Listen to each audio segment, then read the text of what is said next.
Today we got the first details about Google's upcoming Pixel 7 and Pixel 7 Pro phones, which, if the company sticks to its usual shenanigans, should only become official in October. And yet, here we are in February with some bits and pieces of the puzzle already in view. How neat is that? Be sure to watch the video until the end, and you will receive a small bonus from me. Anyway, according to a new report, the Pixel 7 Duo will use a second-gen Tensor chipset with a Samsung-made Exynos modem 5300 for connectivity purposes. The codenames for the Pixel 7 and Pixel 7 Pro are reportedly Cheetah and Panther, which is interesting because up until before the Pixel 6 generation, Google's only used codenames related to fish or other sea life. Then the 6 and 6 Pro were Oriole and Raven, and apparently the avian nomenclature continues with the yet unannounced Pixel 6a, which is allegedly codenamed Blue Jay. And then we're on to feline themes, it seems. So it looks like Google is now changing its codename scheme for pixels with each generation, until it runs out of animals, presumably. That might take a while, however. The last bit of info that got out today has to do with the third Pixel codename attached to the Exynos modem 5300, which is Ravenclaw. Now this may be a Hogwarts reference, and nothing more, or things could be more interesting.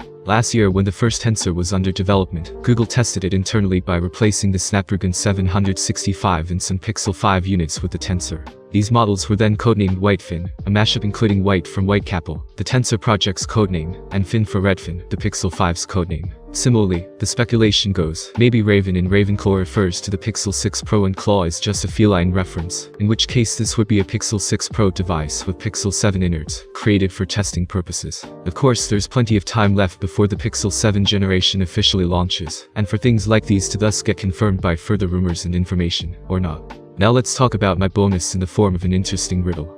I'm lighter than a feather, yet the strongest man can't hold me for more than 5 minutes. Write your answer in the comments below. The first one to answer correctly will get a like from me. Thanks for watching, see you soon.